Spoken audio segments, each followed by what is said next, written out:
नमस्कार, IND 121 में आपका स्वागत है। मैं हूं आपके साथ नवीन पुरोहित और आज हमारे साथ चर्चा करने के लिए स्टूडियो में मौजूद हैं भोपाल नॉर्थ SP विजय खत्री जी। विजय जी, आपका IND 24 में बहुत बहुत स्वागत है। नमस्कार सर, मेरा आग्रह है कि हम एक सेफ डिस्टेंस पर बैठे हुए हैं और पूरा स्टूडियो सैनिटाइज है, तो अगर आप चाहें तो मास्क उतार सकते हैं।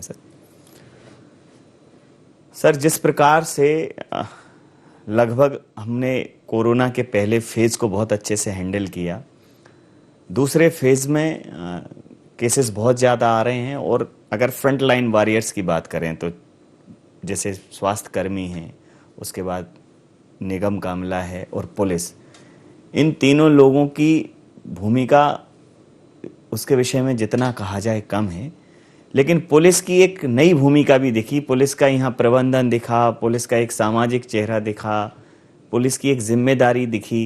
क्या फर्क लोगों ने महसूस किया और आपने महसूस किया इस कोरोना काल में?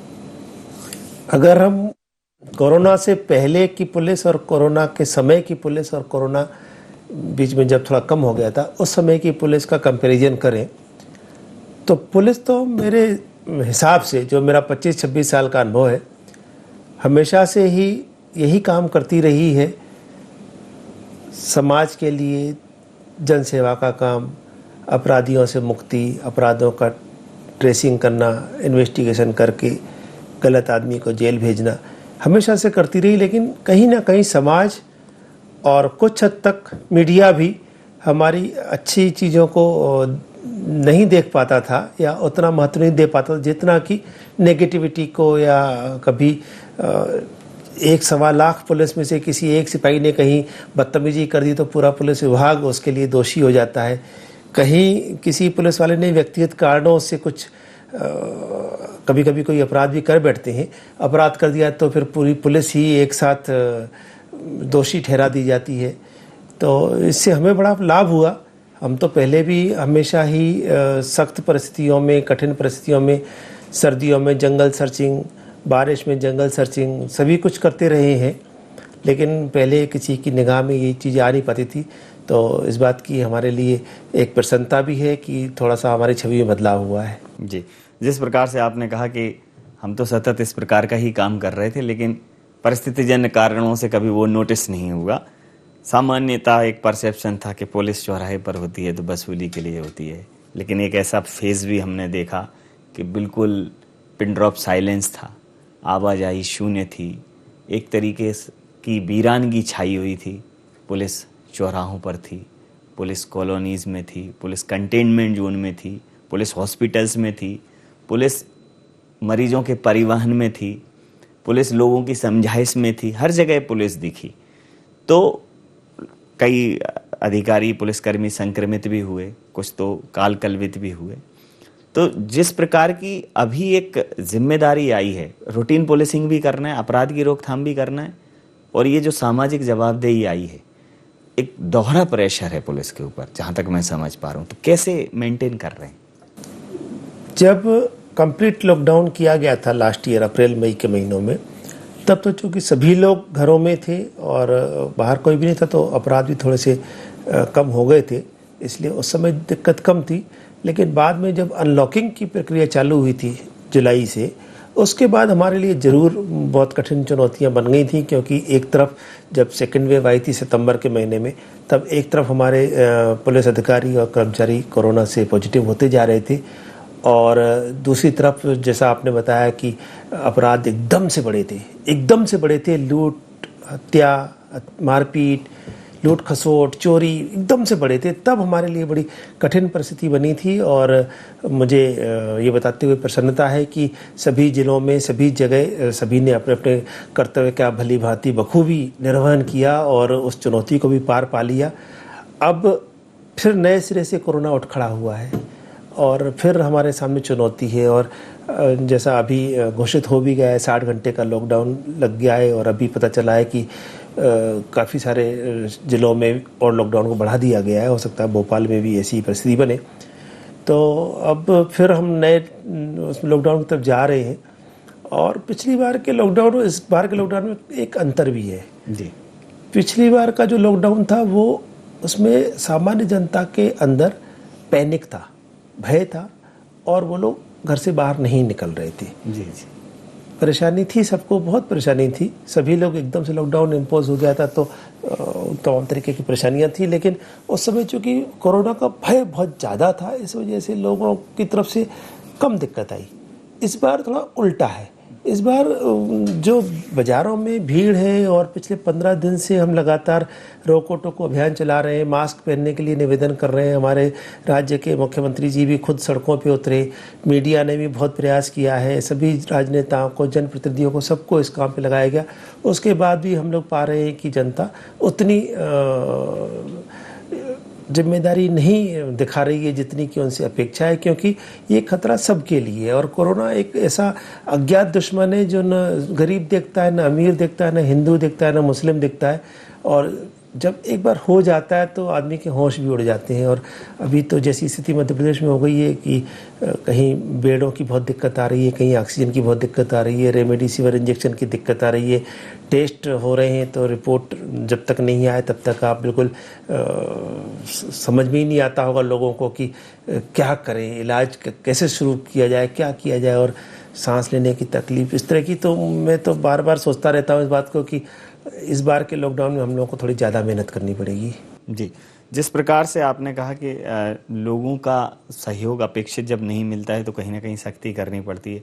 बड़ी मुश्किल सी होती है कि लोगों की जान और जहान बचाने के लिए ही सख्ती है, और वही सख्ती कई बार थोड़ी सी ज़्यादा सख्त हो जाती है तो अपनी ही जान पे बनाती है।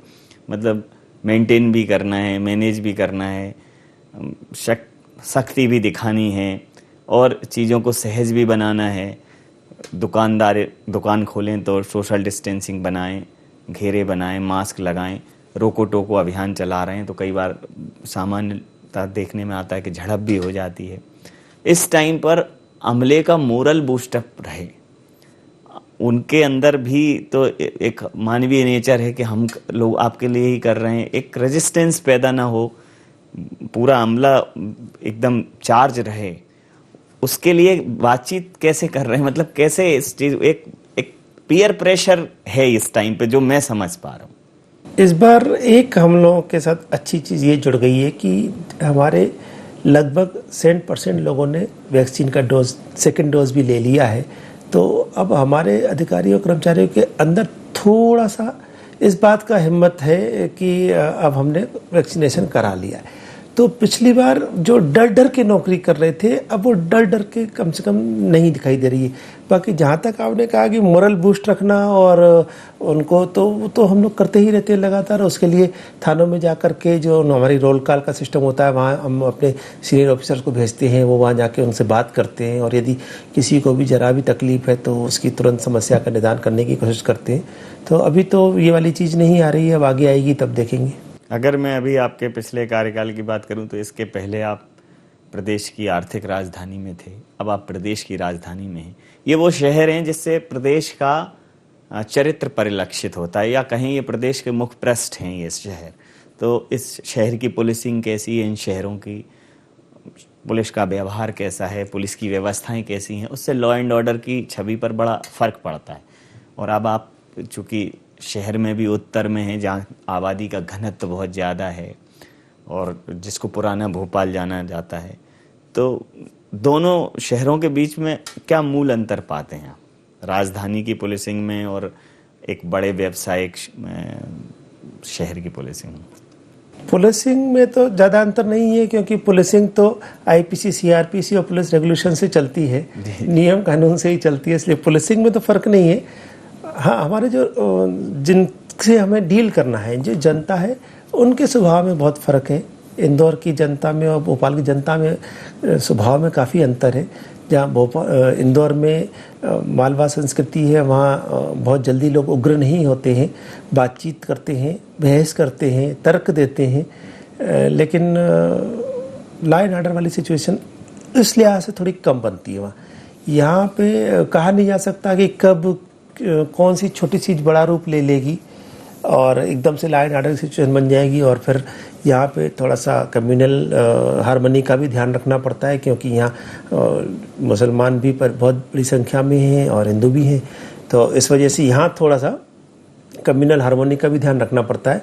बाकी क्राइम के फ्रंट पे तो जो अपराधी होते हैं तो वो तो चाहे मालवा के हों या भोपाल के हों या ग्वालियर के हों, अपराधी तो अपराधी ही होते हैं और उनका हमेशा से ही एक ही जैसा नेचर रहता है, तो पुलिस उनसे एक ही तरीके से निपटती भी है, तो उसमें तो ज़्यादा अंतर नहीं है।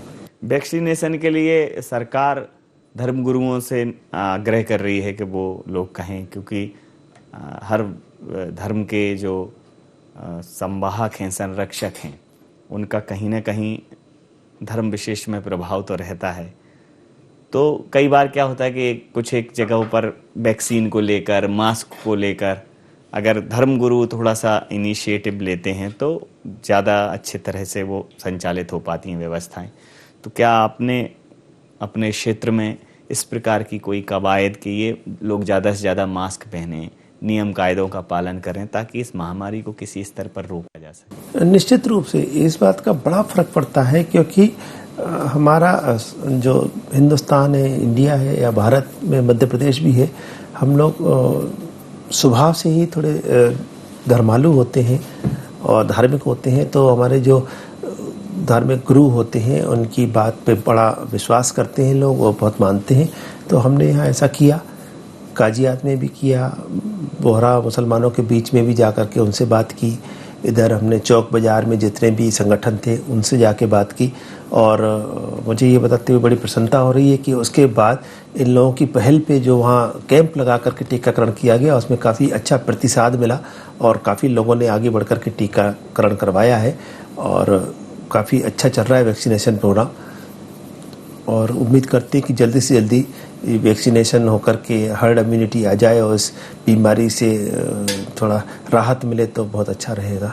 जैसा कि पुलिस हमेशा एक सोशल पुलिसिंग एक टर्मिनोलॉजी है, पुलिस हमेशा से ये कोशिश करती रही कि जनता उसे अपने बीच का अंग माने, जनता उसे ऐसा माने कि पुलिस उसका ही एक सपोर्ट सिस्टम है। लॉकडाउन के दौरान, कोरोना की इस महामारी के दौरान आपकी उन सारी कवायदों पर ये विपदा भारी पड़ी। रहमन विपदा वो भली जो थोड़े दिन हुए, लेकिन ये थोड़ा लंबा ज़्यादा हो गया। लेकिन पुलिस का एक नया चरित्र सामने आया। हमने कई बुज़ुर्गों को पुलिस, उनके अगर घर के परिजन नहीं हैं, बच्चे बाहर हैं, तो पुलिस ने जाके उन्हें एडमिट कराया। कई लोगों को रोकने खाने की व्यवस्था कराई। बहुत सारी कवायदों में तो पुलिस का जो ये एक लोगों ने पुष्प वर्षा की, ये सीन कभी देखे नहीं थे। लोगों ने पुष्प वर्षा की, पुलिस ने भी उनको तरह तरह से समझाइश दी। अब वही चुनौती फिर है। अब चुनौती थोड़े और ज़्यादा समझदारी की। अब दवाई है तो वैक्सीनेशन भी चले, जान जहान भी चले, व्यवस्थाएं भी चलती रहें, उसके लिए संवाद बहुत ज़रूरी है। तो क्षेत्र में व्यवस्थाएं बनी रहें, उसके लिए कोई भी कुछ स्पेशल एक्शन प्लान आपने तैयार किया हो? इसमें तो हमारा, जो मैंने बताया कि यही एक्शन प्लान भी है और इसी तरीके से हमें काम करना भी है। जो भी प्रभावशाली ग्रुप हैं या प्रभावशाली व्यक्ति हैं जिनकी लोग बात मानते हैं, उनसे लगातार हम संवाद बनाए हुए हैं। और अभी लगातार लॉकडाउन के बीच में भी जिनको टीकाकरण कराने के लिए जाना है उनको हम पूरी सुविधा दे रहे हैं, जाने आने में कोई दिक्कत नहीं दे रहे। हमने यहाँ लॉकडाउन का पालन भी कराया हुआ है, साथ के साथ वैक्सीनेशन भी चल रहा है। अभी तो सिर्फ संवाद बनाए रखने से ही हम लोग आगे सफल हो पाएंगे, ऐसा मेरा मानना है। बिल्कुल ठीक आपने कहा। जिस प्रकार से सूचना क्रांति का युग है, तो उसका एक बड़ा अद्भुत प्रस्तुतिकरण मध्य प्रदेश पुलिस ने किया है, जिसके कई राज्यों की पुलिस ने अडॉप्ट किया। डायल 100 जो FRV है, उसने पुलिसिंग के कॉन्सेप्ट को एकदम ही चेंज कर दिया। क्योंकि हमारे चित्रपट या हमारे सिनेमा ने पुलिस की एक छवि ऐसी गढ़ी थी कि घटनाक्रम के बाद ही पुलिस का पहुंचना लगभग फिल्मों में दिखाया जाता था। लेकिन FRV ने उस कॉन्सेप्ट को बिल्कुल धूमिल कर दिया। तो जो ये FRVs हैं, इन्होंने कितना पुलिस को आधुनिक किया है और कितनी पुलिसिंग में इनकी भूमिका, अपराध की रोकथाम में इनकी भूमिका किस हद तक हुई है? FRV से जो हमें सबसे बड़ा फ़ायदा मिला है वो यही है जो आपने स्वयं बताया है कि जैसे ही कहीं अपराध घटित होता है और कॉलर कॉल करते हैं, वैसे ही 5 मिनट में, 6 मिनट में, ज़्यादा से ज़्यादा 10-15 मिनट में पुलिस मौके पर पहुंच जाती है। और फिर जब पुलिस वहाँ जाती है तो पुलिस के उसके संसाधन भी होते हैं, सेट भी होता है, मोबाइल भी होते हैं। तो यदि आवश्यकता है तो और इन्फोर्समेंट के लिए और अधिक बल बुलाया जा सकता है। लेकिन उससे काफ़ी फ़ायदा हुआ है अपराधों को रोकने में भी और अपराधियों की धरपकड़ में भी, क्योंकि हमारे जो टोटल क्राइम होता है आईपीसी का किसी भी शहर में, चाहे भोपाल हो या कोई और शहर भी हो, इसमें 95% बहुत छोटे छोटे मारपीट और छोटी छोटी चीज़ें होती हैं। गंभीर अपराध और बड़े अपराध मुश्किल से 2-3% ही होते हैं। तो इन छोटे छोटे अपराधों में जो हमारी एफआरवी टाइम पे पहुंचने लगी, जल्दी पहुंचने लगी, उसमें काफ़ी लोगों को न्याय मिला है। और जो छोटी घटनाएं बाद में बड़ी घटना का रूप ले लेती थी, उसमें भी काफ़ी हद तक अंकुश लगा है। जी, कोरोना के कारण सर एक बड़ी व्यवस्था जन सुनवाई जो है वो रुकी है। पहले लोग वरिष्ठ अधिकारियों के पास, आपके समक्ष एसपी की अपनी जन सुनवाई होती थी और वरिष्ठ अधिकारियों की होती थी। तो जन सुनवाई की रुकने की वजह से कहीं ना कहीं जनता की शिकायतें बाधित ना हो, जनता की बात वरिष्ठ अधिकारियों तक पहुंचती रहे, उसके लिए कोई आपने एक प्लेटफॉर्म डेवलप किया हो? जन सुनवाई तो लास्ट ईयर कोरोना काल में रोकी गई थी, जब लॉकडाउन पीरियड चल रहा था। उसके बाद में सितंबर के बाद अक्टूबर से शुरू हो गई थी। और जन सुनवाई तो एक प्रतीक है, वो इसलिए किया गया था कि प्रत्येक मंगलवार को अनिवार्य रूप से अधिकारी उस समय जनता के लिए उपलब्ध रहेंगे। लेकिन जहाँ तक मैं अपनी बात कह सकता हूँ, दूसरे अधिकारियों का तो नहीं, जहाँ तक मेरी बात है तो मैं तो जब ऑफिस में बैठा होता हूँ उस समय किसी भी समय कोई भी आता है तो मैं कभी भी आज तक मैंने किसी को निराश करके वापस नहीं लौटाया है। चाहे शाम को 7 बजे हो, चाहे सुबह के 11 बजे हो, मैं तो पूरा दिन ही मिलता रहता हूँ। और उनकी समस्या जहाँ तक मेरे से हो पाता है मैं ज़रूर समाधान करता हूँ। अगर कोई वो किसी बात से परेशान है या कोई चीज़ उनको परेशान कर रही है तो जहाँ तक हो सकता है मैं ज़रूर उनकी मदद करता हूँ।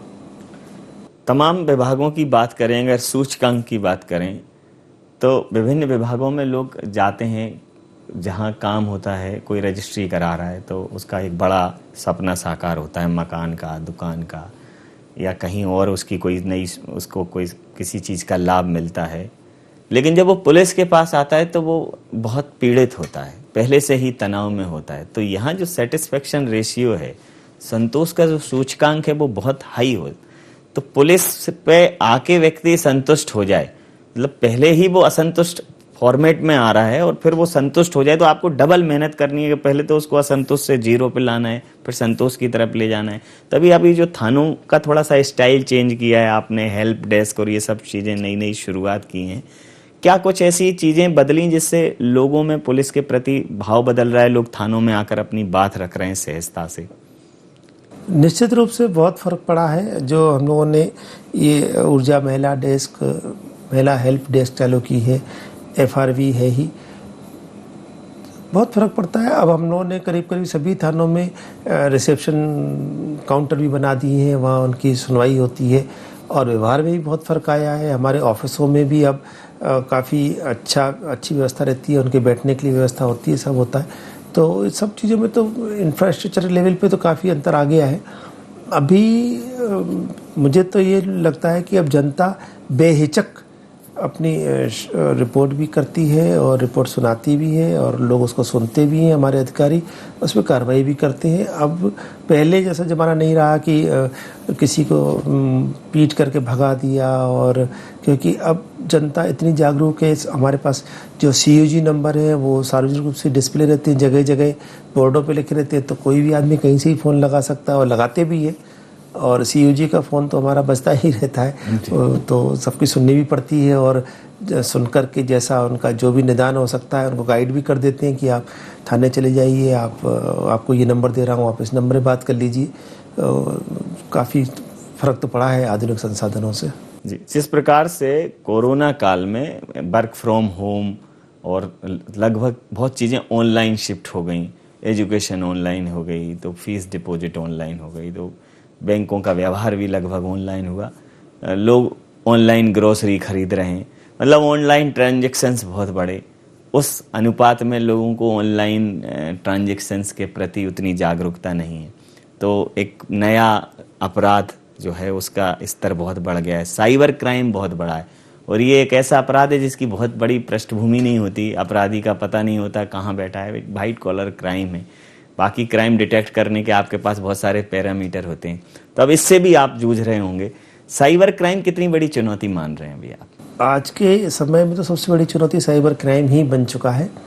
और मैं 3 साल पहले यहाँ एसपी साइबर भी रह चुका हूँ मध्य प्रदेश भोपाल में।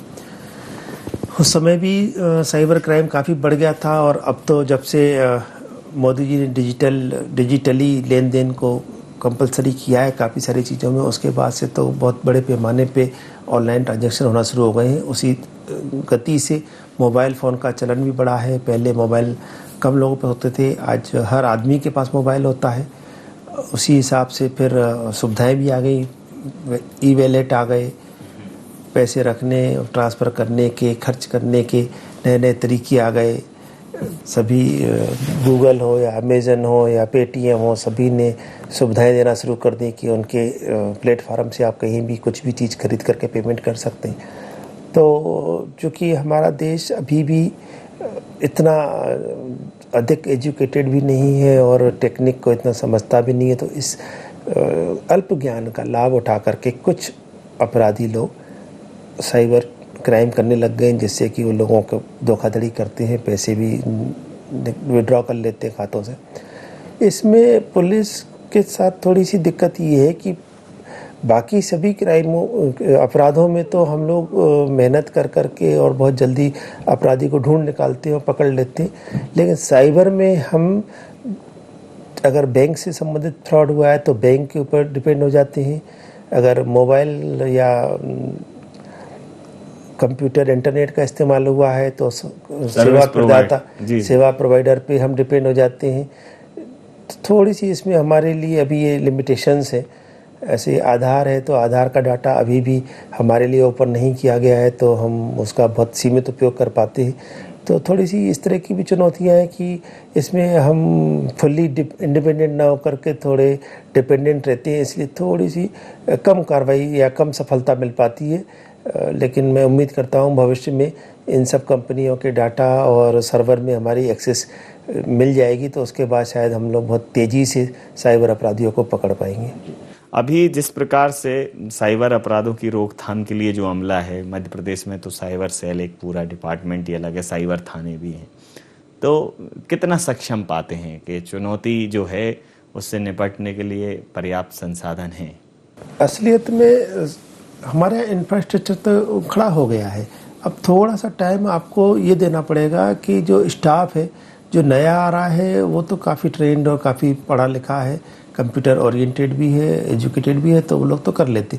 लेकिन जो हमारा पुराना स्टाफ है उनको थोड़ी दिक्कत आती है कंप्यूटर से डील करने में। इसलिए थोड़ा सा जो ये कंप्यूटर और कंप्यूटर संबंधित अपराध हैं इनकी विवेचनाओं में, इन्वेस्टिगेशन में थोड़ी सी कठिनाई आती है, लेकिन हम लोग लगातार उनको ट्रेनिंग दे करके और कोशिश कर रहे हैं कि सभी लोग हमारे परिपक्व हो सकें और ज़्यादा अच्छी तरह से, ज़्यादा बखूबी साइबर अपराधियों से निपट सकें। अक्सर ये देखने में आता है कि साइबर अपराध को लेके पुलिस की तरफ से एडवाइजरी जारी की जाती है कि सावधानी ही इसका सबसे बढ़िया बचाव है।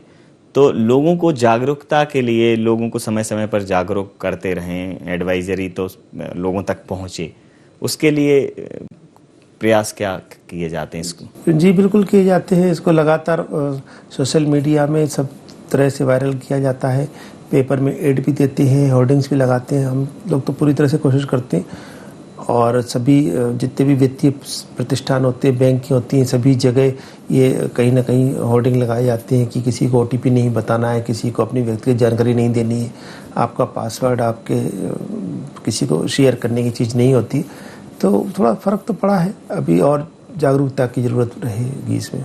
अंतिम और महत्वपूर्ण प्रश्न, एक पुलिस के वरिष्ठ अधिकारी होने के नाते पुलिस की भी जनता से अपनी अपेक्षाएं होती हैं, जनता के बीच से ही आप लोग आते हैं, तो क्या अपेक्षा है इस दौर में आपकी जनता से? क्या कहना चाहेंगे भोपाल की और प्रदेश की जनता को? मैं तो भोपाल की जनता को धन्यवाद देना चाहूँगा कि वो लोग अभी तक, मुझे यहाँ 2-3 महीने ही हुए हैं, ज़्यादा समय नहीं हुआ है, अभी तक जो मुझे उन्होंने सहयोग दिया है व्यवस्था को बनाने में, ऐसा ही सहयोग मुझे मिलता रहे। मैं इस बात के लिए बहुत उनको धन्यवाद देना चाहता हूँ, और इसी तरीका का मतलब सहयोग देते रहें, क्योंकि हम जो भी कर रहे हैं वो कहीं ना कहीं उनके भले के लिए कर रहे हैं। चाहे वो ट्रैफिक कंट्रोल हो, चाहे कुछ भी हो, अगर हम किसी जगह का ट्रैफिक कुछ समय के लिए रोक रहे हैं तो उसके पीछे कुछ ना कुछ भलाई होती है। और हो सकता है कि पॉइंट पे जो हमारा पुलिसकर्मी लगा हुआ है वो उनको समझा नहीं पा रहा है, बता नहीं पा रहा है, लेकिन जनता को ये चीज़ समझनी चाहिए कि अगर ये कुछ भी किया जा रहा है, कुछ भी चेंज लाया जा रहा है किसी भी व्यवस्था में, तो उसके पीछे काफ़ी सोच विचार करके और काफ़ी गंभीरता के साथ निर्णय लिए जाते हैं। और कई बार ऐसा होता है कि जो फ्रंट पे हमारा पुलिसकर्मी खड़े होकर के उसको लागू करा रहा होता है, उसको पूरी जानकारी नहीं होती है, लेकिन जनता को ये विश्वास रखना चाहिए कि हम उनके बीच से ही आए हैं और उनकी बेहतरी के लिए ही हम यहाँ पदस्थ हैं और उनकी बेहतरी के लिए ही हम अपना दिन रात एक कर रहे हैं। तो हमारे ऊपर उनको विश्वास रखना चाहिए और बदले में हम उनको और अच्छी सेवा दे पाएंगे, ऐसा मुझे पूरा विश्वास है। तो बंद हो थाने के पट, ऐसा कभी होता नहीं, और शहर सोए चैन से वो इसलिए सोता नहीं। तो कुछ ऐसे भी फ्रंट लाइन वॉरियर्स हैं जिनके लिए सिर्फ कोरोना ही चुनौती नहीं है, लॉ एंड ऑर्डर भी चुनौती है, अपराधों की रोकथाम ही चुनौती है, हर समस्या उनके लिए चुनौती है, हर उत्सव उनके लिए चुनौती है। चुनौती ही उनका जीवन है और उस चुनौती को जिस सहजता के साथ, जिस कर्तव्य निष्ठा के साथ पुलिस विभाग अंजाम दे रहा है, कोरोना काल में लोगों ने पुलिस को एक अलग स्वरूप में महसूस किया। सर, विभिन्न पहलुओं पर आपसे चर्चा की। उम्मीद करता हूँ लोगों को पुलिस का एक नया स्वरूप, पुलिस की सोच को समझने में थोड़ी सी तो मदद इस चर्चा से मिलेगी। आपका बहुत धन्यवाद, बहुत आभार। आपको भी बहुत बहुत धन्यवाद।